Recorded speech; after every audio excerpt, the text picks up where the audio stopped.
top of the morning to you on your Thursday, April the 2nd, 6:03 Eastern Standard Time, coming live from the Cornbread Nation studios, the Cornbread Man. And we are the Cornbread Nation studios. I'm the Cornbread Man. Dave in the AM also. Sometimes you see me put up.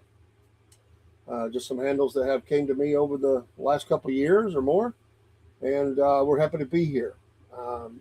Enjoyed the music show last night. Had a good time with that. I'm going to try to put up Andy Cyrus's interview again. Had something I had to fix on it. I thought I had it last night. It's still out there, but I was going to rebroadcast it. Make sure you get her book. And I thought I must have took it in the house, but I had her book over here with me. I was taking it up to read on it. So anyway, it's a very profound book, newly released, and help support her ongoing efforts to get the news out. Well, we'll get through our normals this morning, and then we'll talk about some news and stuff. And I forgot to do birthdays yesterday, or the day before yesterday, actually. I remembered that. Remembered it's National Do It Yourself Day. If you like taking on home projects, today's your celebration of that. I'm good with that to a point. Some things I'm not good do it yourself. Just never had enough training to know some of the things, codes and stuff. But small projects, I'm good with do it yourself. Always looking to save a buck. The materials are so high now to buy anything. It's like you feel like they've got feel like it's a train robbery when you go into the place like a Home Depot or Lowe's or something like that. Just because things are so high. You're like, good grief. This little project turned into a multi-$100 deal, and I thought it was just going to be a small one. It's also National Burrito Day. I can take them or leave them. I'm more of a taco guy. I am not into ferrets, but it is National Ferret Day. So if you have your ferret, you and your ferret celebrate. And I'm not really much into peanut butter and jelly. I'm not against it. I'm not for it. It's just when I was a kid, I ate them quite a bit, I guess. But I couldn't tell you when was the last time I had a peanut butter and jelly sandwich. It's just, I like hot foods, not really cold foods. I do eat a couple of cold sandwiches. I'm not really a fan of it. I like something hot on the bread. But it is a good snack, nationally loved, and it is the peanut butter and jelly day. I guess the question would be smooth or chunky. That would be what people would want to know. Would you like the smooth or chunky? And one thing I can't get into it is National Reconciliation Day. Boy, if we could only master that class for reconciliation would be a great deal to get along, to reconnect, but it takes two to tango, as they say. And you can only reconcile to those that want to reconcile. So it is what it is, they say, is the saying goes these days. And I just don't. I've seen that successfully done. I've seen it where people hold a grudge and they never really reconcile with you. You try, but after a while, you're just like, whatever. I mean, I don't have that many or nothing like that, but there are some. I mean, there's no argument or fighting, but you just tell it's not. It may never be the same. It's not you're not their favorite person, and no matter how hard you try, it's not going to happen.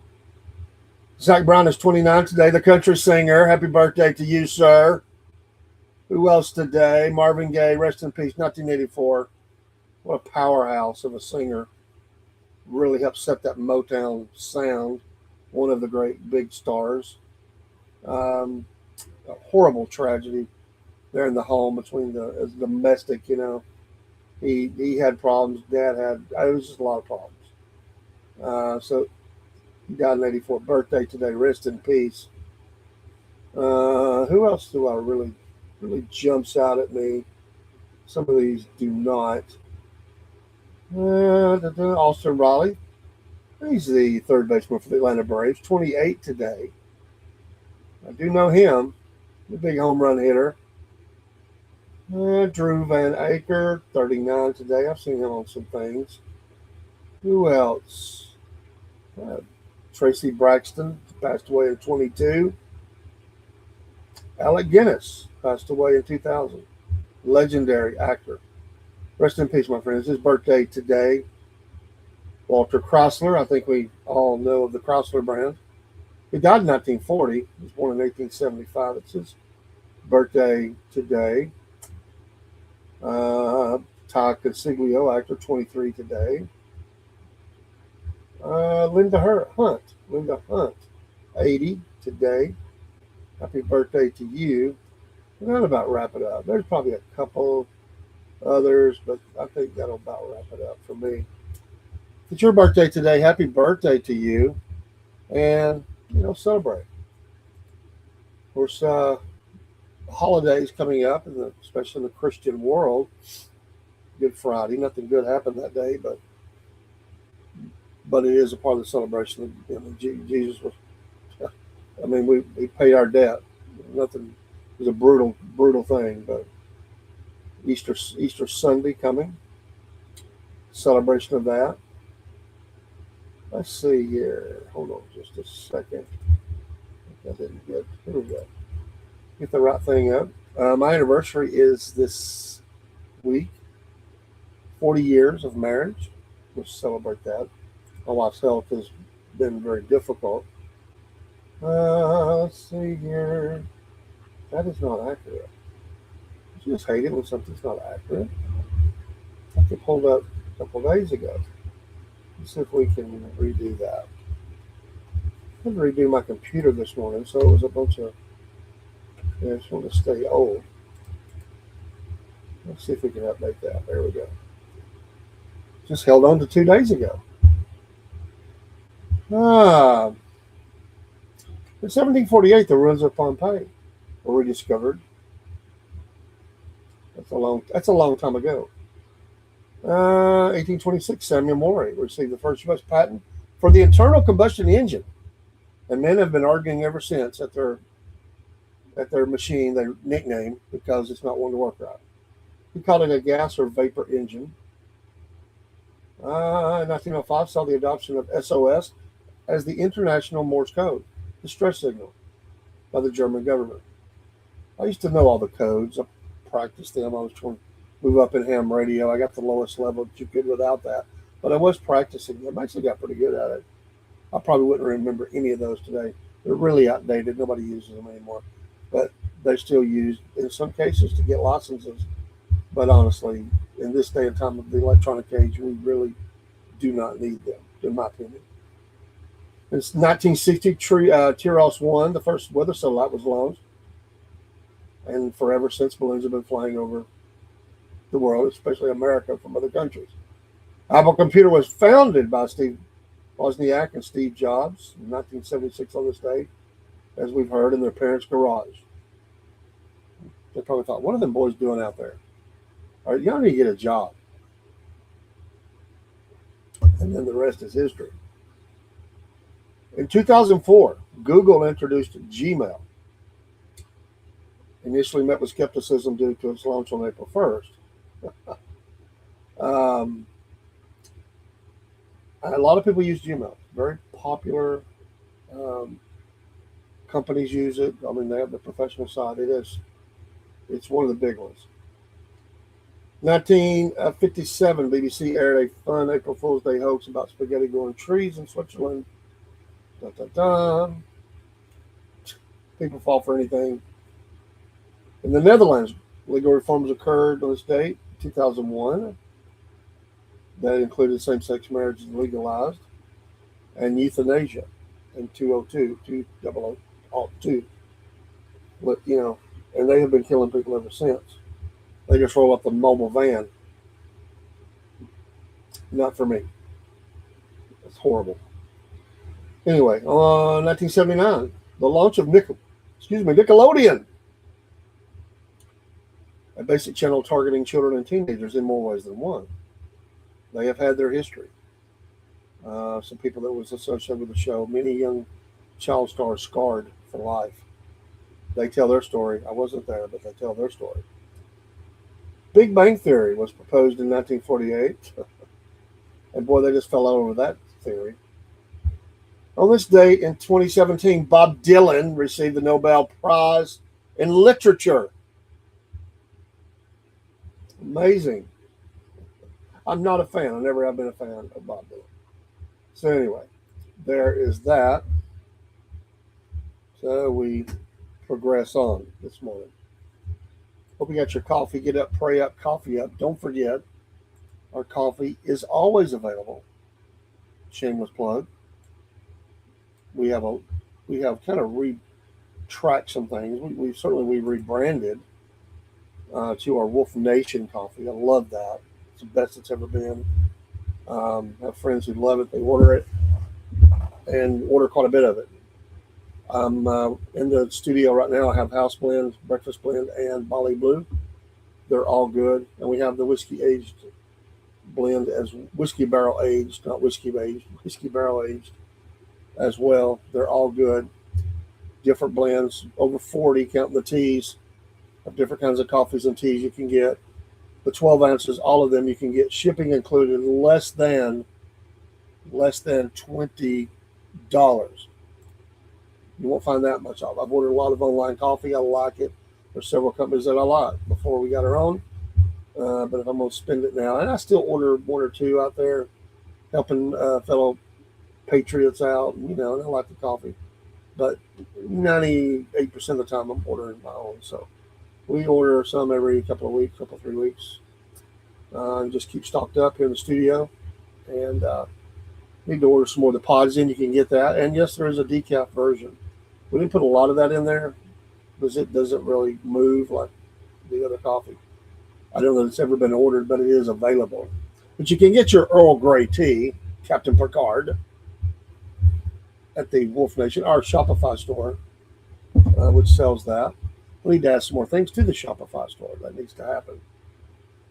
All right. Well, the president spoke last night, basically addressing the nation, a lot of it on Iran.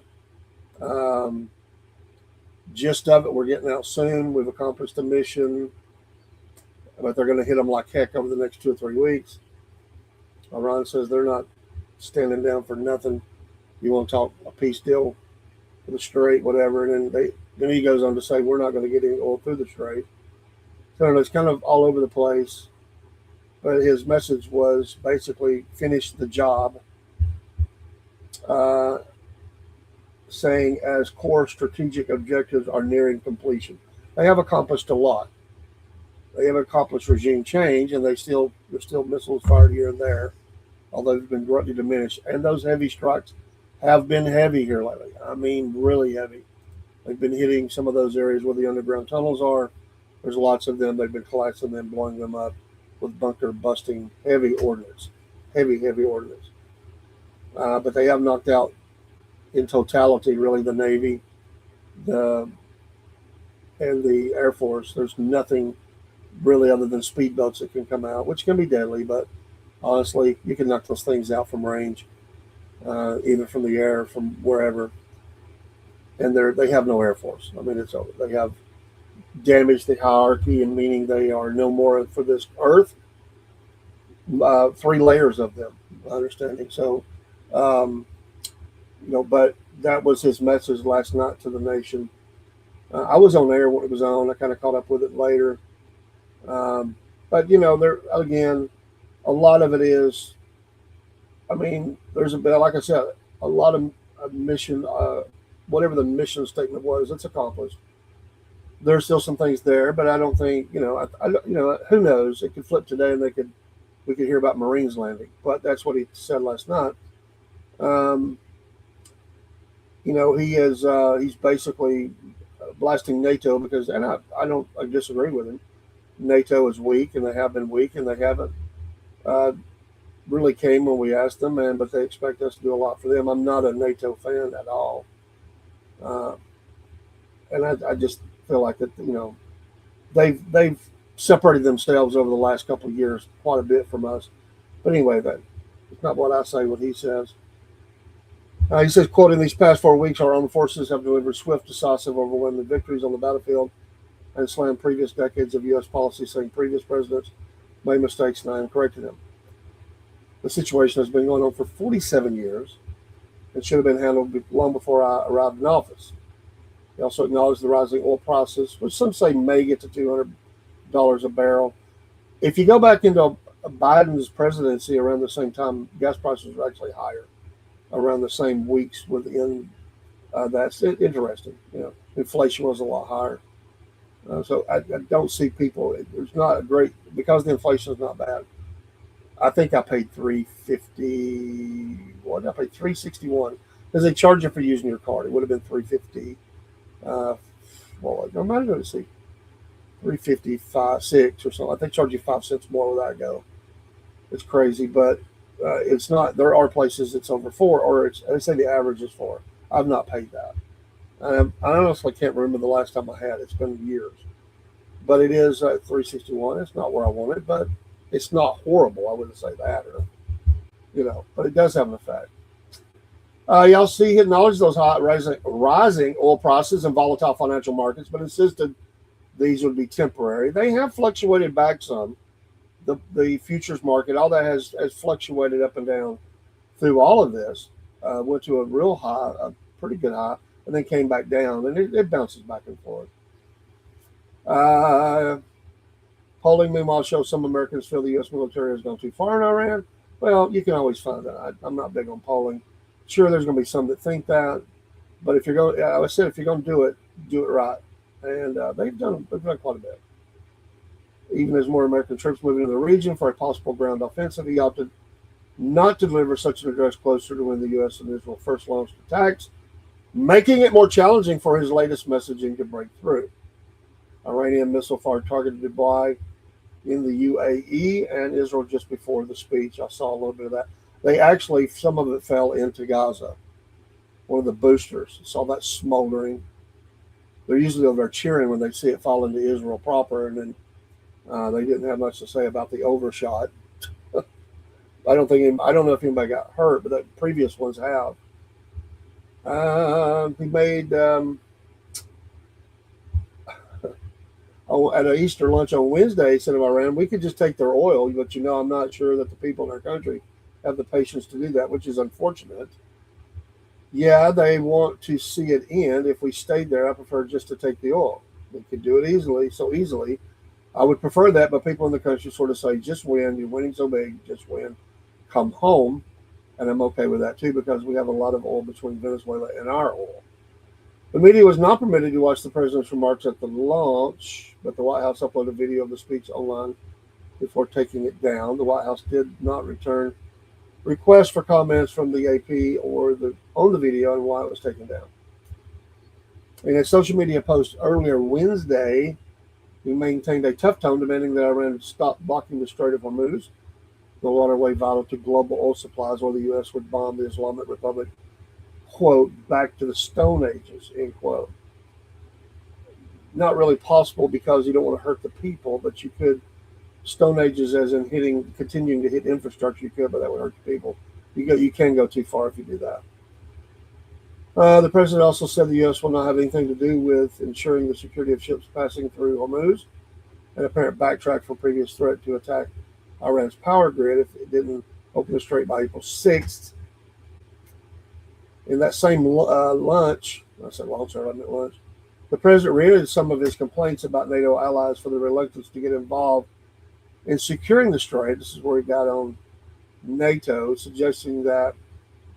and also suggested that China, Japan, and South Korea could help step up to open the waterway.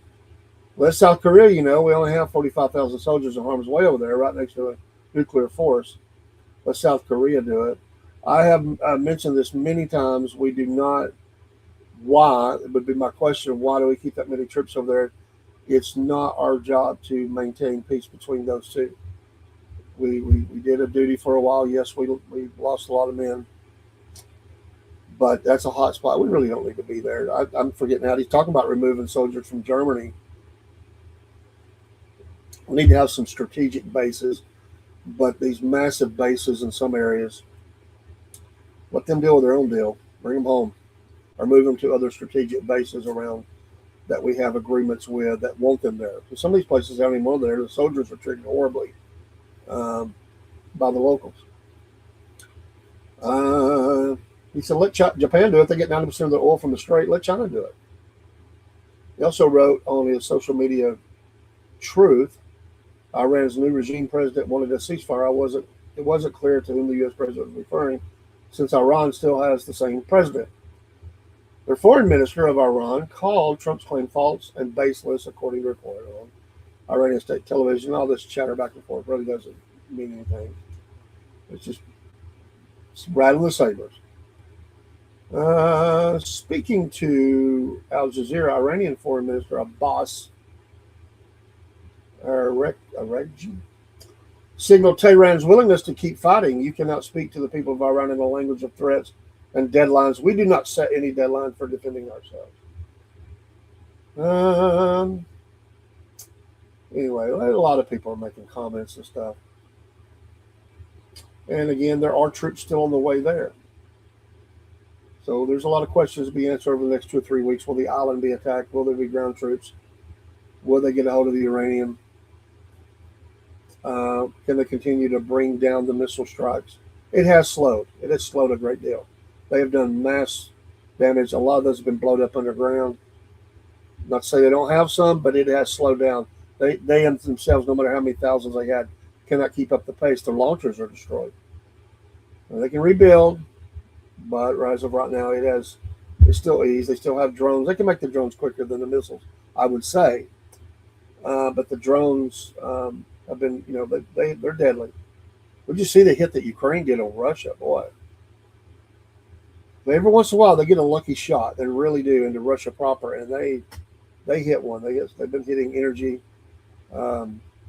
fuel places and stuff. Boy, it's not often you see flames of fire and smoke over Russia like that. They definitely did some damage in that area. That'll get a heavy response. He said growing pressure to end the war that has been pushing up the cost of gasoline, food, and other goods. They've been under growing pressure, rather. The price of Brent crude, the international standard, is up more than 40% since the start of the war. Yes, there was a 15-point plan that's mentioned here that was listed. I don't think they said anything about it. They insist their nuclear program is peaceful. Da, da, da, da, da. I don't trust the mullahs at all. I don't care what they say or what laws they pass. They're not trustworthy. They've always maintained a terrorist presence in the region.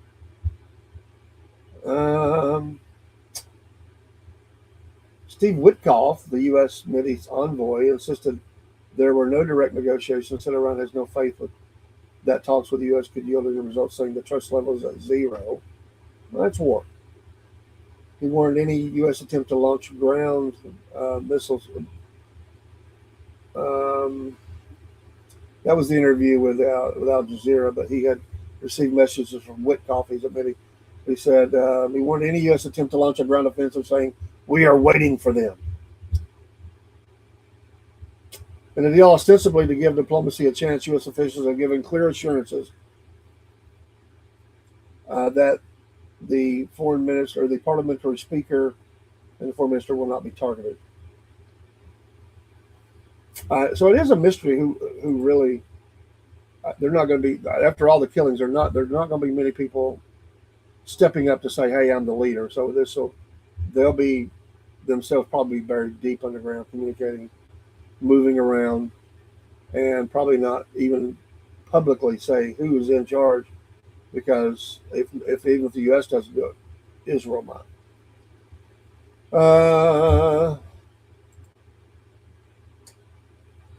NATO Secretary General Mark Rutte is set to visit Washington next week for meetings with the president. Wall Street Journal is reporting that about this. The visit has been scheduled in advance, but it now comes amid renewed debate inside the Trump administration of whether the United States should remain in the nearly 80-year-old military alliance. I fully expect, I don't even think it's a mystery, that we'll pull out of NATO in some degree, maybe all the way. And I wouldn't be surprised if we pulled away from the UN as well. The president says we don't need any of that, and that it is actually bad for America. So I wouldn't be surprised. There'll be whether he can accomplish that or not, there'll be attempts to do that because of his frustration with all of them. Which I've had that same frustration, especially the UN. And of course, Europe. They're supposed to be talking with Europe. He's been hitting on them pretty hard, but they are But it's funny, they've started tightening up a little bit. They've actually started doing some removing people from the country.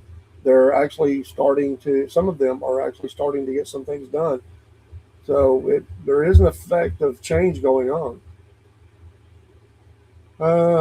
He threatened to hit them hard over the next 2 or 3 weeks. That's really already occurred. Axios is reporting oil may get $200 a barrel. I said that. He also said he downplays the reliance of the Strait of Hormuz because we can get the oil from Venezuela and our own, to downplay and to urge other countries to take the lead in securing the vital shipping route, saying, we don't need it. So anyway, we know there's pressure on. There's pressure on. The midterms are coming. I'm just reporting what's being said. I may even making that much commentary off of it. I just said that you're going to do the job, do it right. They've been very effective in the attacks they've had. I've always said we need to be energy independent from any Arab country. Keep their oil. Make ourselves, keep it over here. It's cheaper to get here. There it can be if you really reduce regulation. Also, you don't have to transport it as far, and you don't have to worry about volatile issues going on with terrorism or this country against this country or whatever. And you just do it closer to home and drill baby drill is what he said. And I was for that because even if you're going into alternative energies, I have no problem with anything that they want to build for those things. I just don't want to be paid for by the public dime in paying these companies to basically create something that doesn't make money. Let them do their own R&D and develop these strategies and stuff. I'm all for that. Clean energy, all that stuff. I'm for nuclear. I'm for increasing all of that. But we have, they drumbeat it in our heads that we were running out of oil and the world was going to be out of oil within the next 2 years. You heard it in the 70s. We're running out of oil. No, we're not.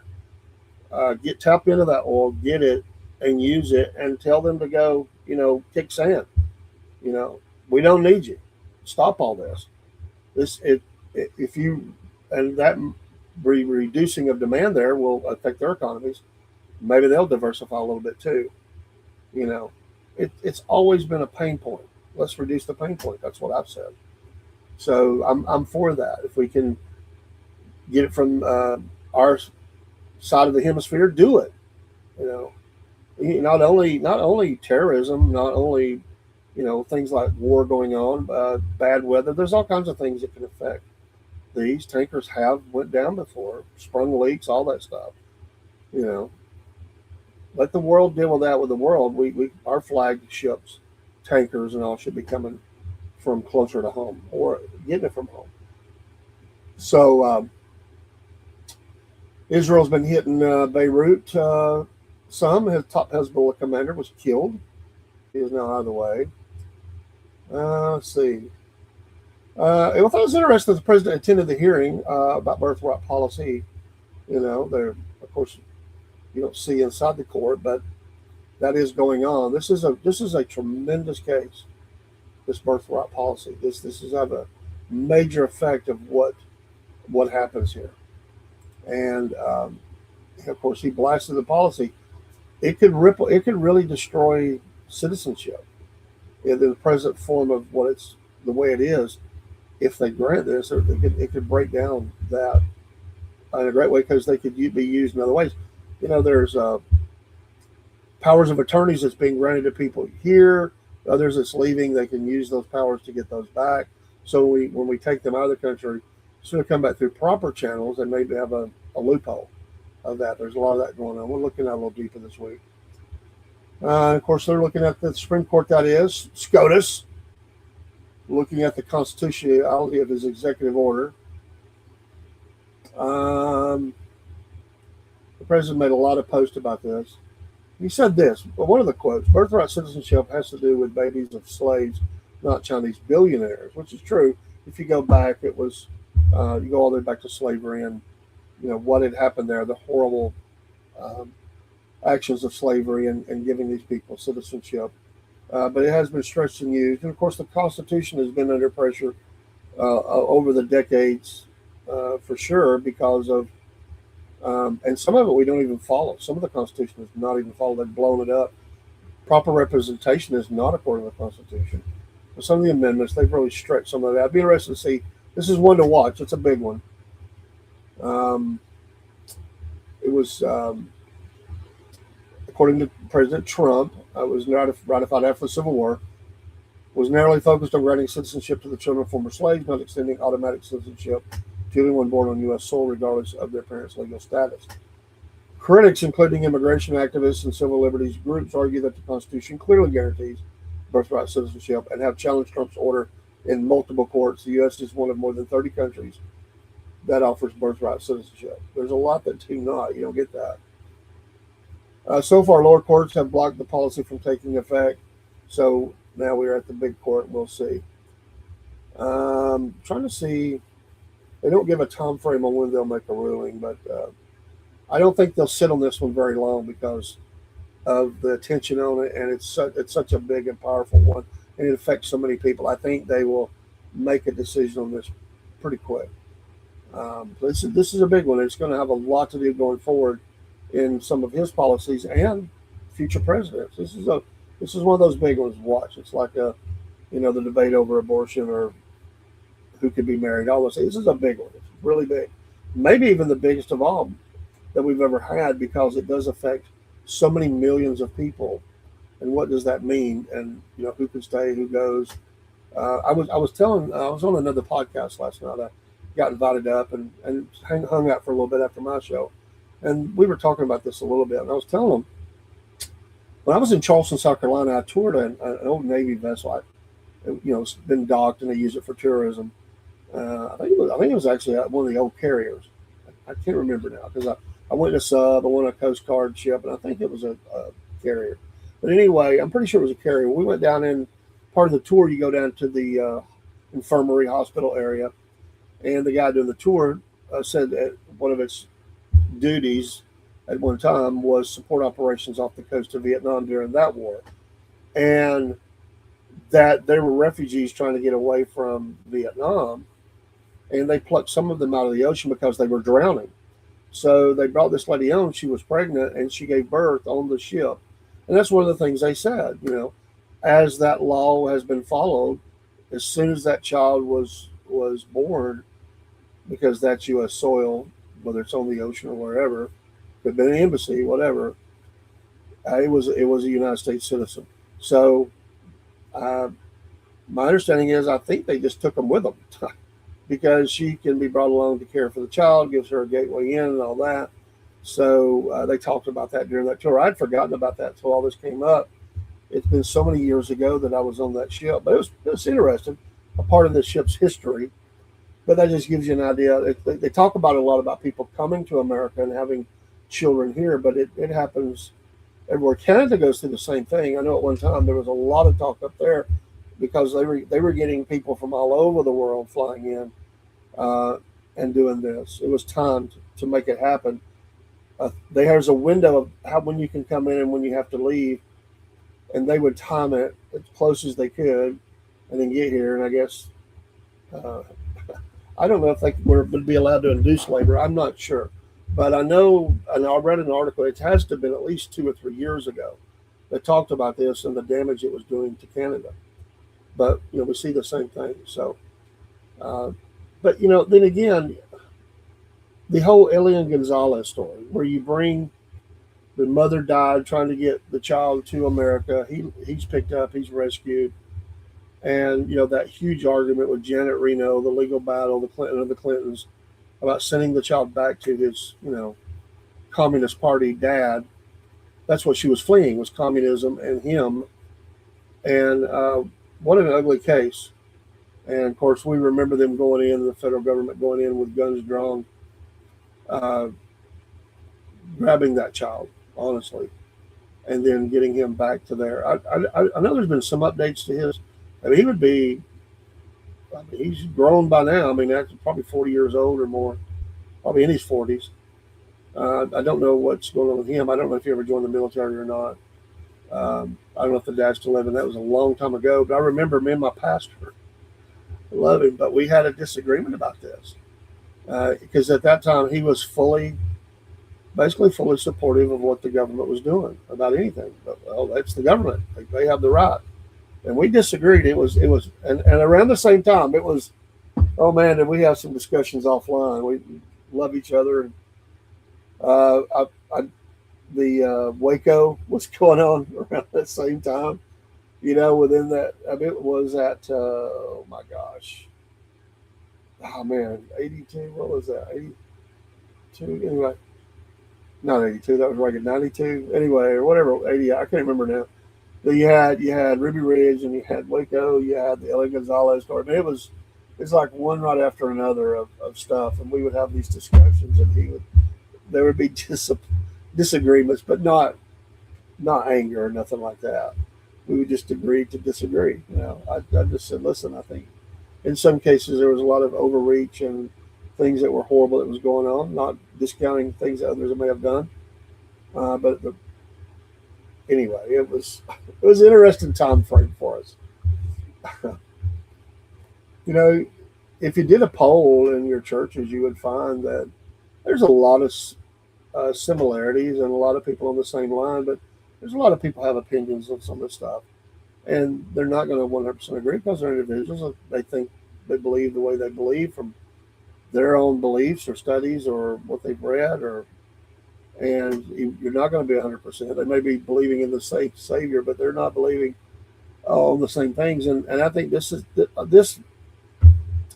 ethical fight has affected the church. I mean, there's a lot of people they their churches have changed. They're very much maybe supporting the things that they don't think are right. People leave the church. It's called church splits. And the church is battling right now in many denominations for its survival as an association. Not using any names, but there are several of them, and their conferences where they come to their synods and whatever they do, where they come together and vote on church issues about where they stand on social issues, has caused deep division in most of them, and we're really all of them. I won't say most, all of them, on the evangelical side, and there's been a great pulling away in the Methodist Church. That's no secret, and especially here in the South, a lot of them have pulled out. There's been the fight over the property and land and there's quite a few in our area that have just went independent. They're not a part of the United Methodist groups anymore. Those votes on the national level, I think even the Presbyterians and there's several. Those votes have been very close on issues, either one or two votes this way or one or two votes that way, and it will continue. It will continue because people are looking at issues differently, and they're going to church and they're saying, "Hey, I'm not for this." Whether that's marriage between a man and a woman, whether that's same-sex issues, abortion, whatever it is, and those issues are not going to go away because they're social issues these people are living in. And so even though we say, well, you don't talk politics in church, well, you do, because to at least the point that you are discussing the issues of the day and what would be the Bible's answer in relation to those issues. I certainly have dealt with that myself. You usually get that and go, hey, let me ask you a question, preacher. And I try to give the biblical view, the biblical world view, because that's the most important. But then sometimes I say, well, what do you tell me how you think? I mean, because they want to know. They want to know how you're thinking about something, which is in line with the Bible. I'm not going against it, but there's always little things that are slightly different. And I've talked to, just like there are pastors that have differences in a little bit of doctrine because they may see one thing a little bit one way or another. It happens this way with that. So, on minor scales, there's not, like I said, not arguments, not disagreements, just where do you see this? And so those discussions go on, and those questions come up. So church leaders have to be ready to answer those. You can't avoid it. You can't run from it. Some of them have just stuck their head in the sand and refused to discuss issues. Like, we don't talk politics, but your people need help. They need some teaching, some guidance from the Word, and to pray about it. If nothing else, come together and pray about these things when it's voting time. You're not having a straw poll in your church, but you do want to talk about issues and platforms. And I've let people come in and speak to address and just say, this is what I stand on, and that mainly to stand there and answer questions from a congregation who wants to know on bills that are coming up, where do you stand if you're reelected, or if you're elected, where do you stand on these issues? They are important to us. I think that's important to do. They're not allowed to come in and act like they're preaching like some of those, oh my gosh, some of those mega churches have done, and letting people come in and act like they're preachers and stand there. And that's so beneath. I can't believe they do that. But there's nothing wrong with letting people come in and you can have a meeting. So anybody that's interested, stay over, or we're going to, in the Sunday school hour, it's information, and we want to share the information. I remember one, he's not in anymore, in one of the churches I was at. He thought, apparently the previous pastor, which I wouldn't do this, the previous pastor had parked a truck on his church property promoting the opponent of this guy. So we went to see him, me and another guy, on a completely different matter. We were going to be going to Atlanta, I think, and visiting the Capitol during the session. Well, I don't know, he keeps looking at me like he's expecting me to say something, or it was odd. It was kind of weird, and he didn't know me as well. And then he started, well, how's the preacher? How's your church doing over there? And so I told him, fine, small church, we're doing good. And then he's like, are you going to park that truck there again? I'm up for re-election this year. Again, every 2 years or 6 years. Well, I think he was, what is that one? Every 2 years. So it's quite often. And he said, are you going to park that truck there again? And I said, what truck? He said, the one that had my opponent that was turned. I could see it from my back deck. And he's like a little bit upset. I said, you got the wrong man. He said, you're the pastor over there, aren't you? I said, yeah. But I wasn't the last time you ran for election. That guy's gone. He left. He was there for 10 years. He went, oh, so you're not parking the truck? I said, I don't even have that truck. I don't have that sign. And no, I don't want to put up political signs, including yours, on the church property. I'm not going to do that. But you're welcome to come and address the congregation, which you never did. But I did take some things from different candidates that showed their platform and let people have, if they wanted, they could come pick it up. This is what people are standing. This is what they're saying they stand on. I think those are important things. So anyway, we straightened it out. We made our visit, and all is good. He's not in office anymore. He's actually running. I'm trying to get him. He agreed to come on the air, but he's busy. I've got to get him. He's out. He has a lobbying group now. He's got all these connections. So he's a funny guy. He's got a lot of stories. I'd love to have him on, just talk about the political stories in the Georgia Capitol. He was pretty high up. He was on the Rules Committee at one time. I mean, he was the head of the Rules Committee once. He was like the chairman. That's a powerful position. I think he was in transportation at one time. That's one of the big ones to be on. And he was on. There's another one. I can't remember now. Anyway, those are powerful offices. When you become a representative or a senator in your state, or even in the federal government, the real power comes from the committees you're on. That's why Marjorie Taylor Greene's, at one time, her effectiveness was only to do videos from her office or out front of the Capitol and stuff. She was on no committees. She got a vote when they did votes, but she was on no committees. Even the Republicans kicked her out, so she had no committee assignments. That's a death knell for a politician. You've got to be on to get any bills going forward that you want to introduce. You're going to have help, and you need a committee that will push it out of that committee to the rules. And once you burn all those bridges, you can't do anything. It's ineffective. You are elected, and you can show up, and you get a vote, and you can still serve your constituency with all the things that they do, which are a lot, especially getting help with the VA and stuff like that. And her office was amazing. I dealt with them several times. Never actually ever talked to her. I've been in places she's been, but I talked to her staff a lot, and they were always amazing. And but if you can't be on a committee, you can't get nothing done. And eventually, she got back in the fold a little bit and got on some, but I think that also happened maybe to Lauren Boebert at one point. They just kicked her off all the committees. You can't get anything done.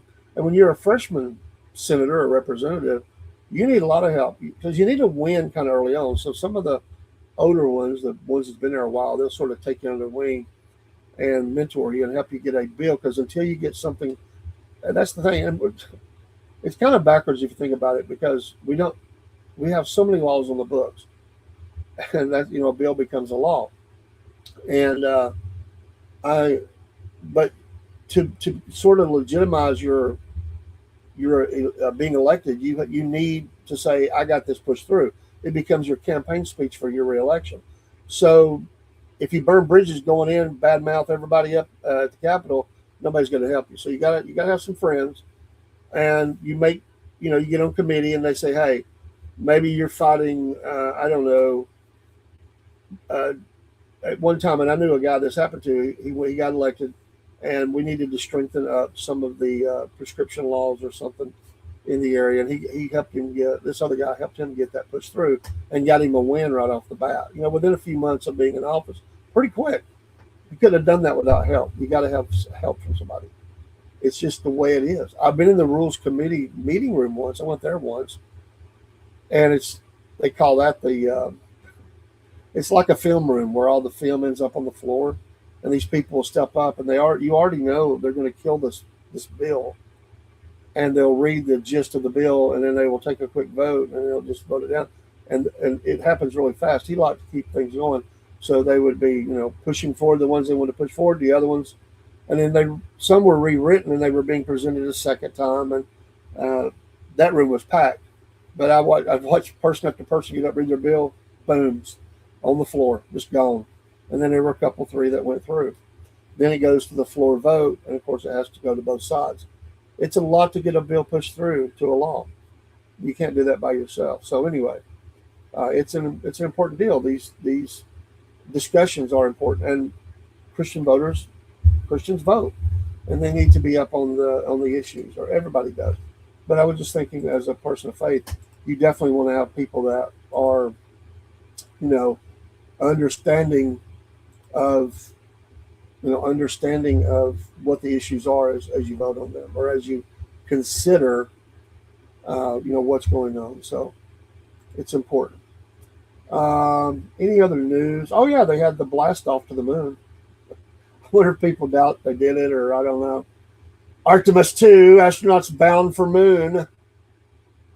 4 astronauts embarked on a high-stakes flight around the moon Wednesday. Humanities, I like how they write this. First lunar voyage in more than half a century. And the thrilling, I heard a lot of people talking about watching the launch. I went back and looked at it. I didn't watch it live. Thrilling leadoff in NASA's push toward a landing in 2 years. 3 Americans, 1 Canadian. The 32-story rocket rose from NASA's Kennedy Space Center. What takes me back to my youth, right? Where tens of thousands gathered to witness the dawn of this new era. Crowds also jammed the surrounding roads and beaches reminiscent of the Apollo moonshots in the 60s and 70s. It is NASA's biggest step yet toward establishing a permanent lunar presence. I know some people will scoff at that, thinking they would have never even been anyway. But whether it's fake or real, the Chinese are going to do it, so I guess you got to be in the club. Quote, on this historic mission, you take with you the heart of this Artemis team, the daring spirit of the American people and our partners across the globe, and the hopes and dreams of a new generation, said Charlie Blackwell Thompson, the launch director. Good luck, Godspeed, Artemis 2. Let's go. It set sail from the same launch site that sent Apollo's explorers to the moon, or whatever people think. Let's see here. Just trying to see. 5 minutes into the flight, Captain Reed Wiseman saw the team's target. We have a beautiful moonrise. We're headed right at it, he said from the capsule. On board with him are pilot Victor Glover, Christina Koch, or Cook, that could be pronounced different ways. Cook, and Canada's Jeremy Hansen. It was the most diverse lunar crew ever, with the first woman, person of color, and non-U.S. citizen riding in NASA's new Orion capsule. Tensions were high earlier in the day as hydrogen fuel started flowing into the rocket.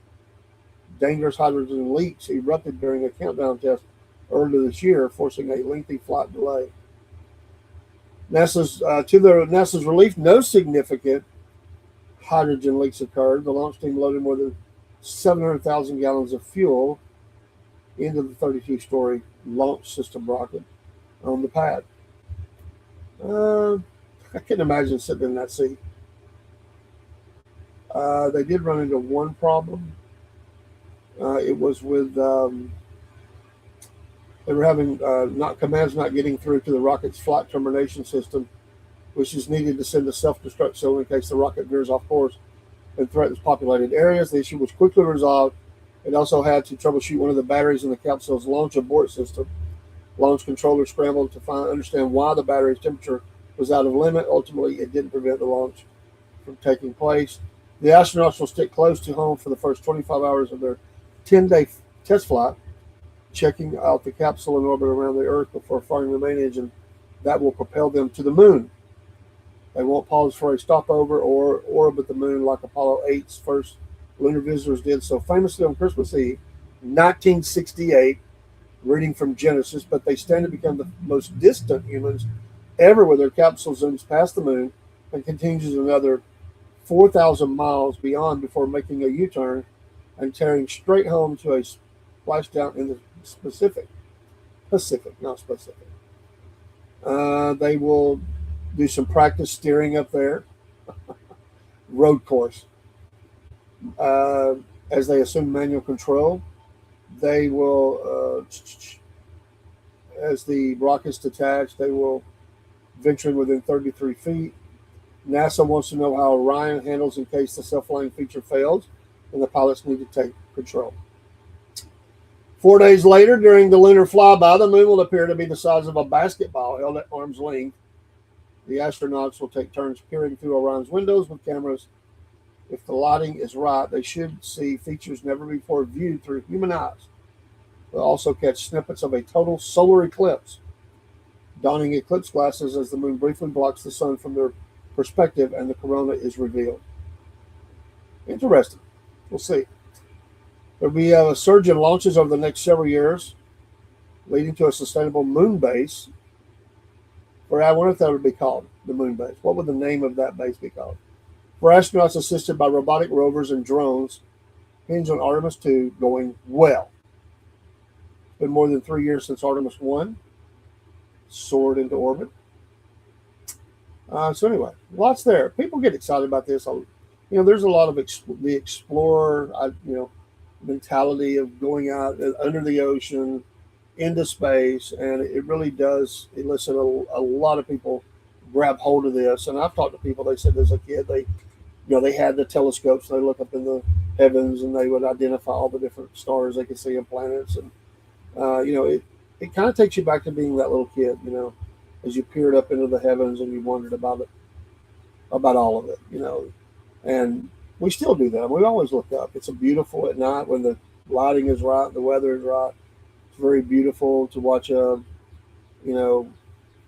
comet or something swing by within a few 100,000 miles of the Earth or something, Halley's Comet, or whatever it is. I do find it interesting because it's God's creation. So I don't know that we need a moon base, but they're going to do what they're going to do. I'm not going to be able to stop that. But I just, one thing I would say, I'm not going to go. I'm not going to the moon, or I'm not going to Mars. I guess the moon landing, that would be preparatory to getting to Mars in a more landing way with humans and stuff. I don't know. They've talked about that for decades. I don't know that we'll ever make it with humans there, but who knows? Because they're talking about building a colony there, a one-way trip to set up the base there. So who knows? I don't know. Well, that's your show this morning. Have a great Thursday. I think I'm going to be off tomorrow, being a holiday. I may ask for that off. I may do a little longer show in the morning. We'll talk about some different things. Thanks for stopping by. God bless you all tonight. Biscuit Boy's back in the house. We got Cornbread Nation show, maybe one other.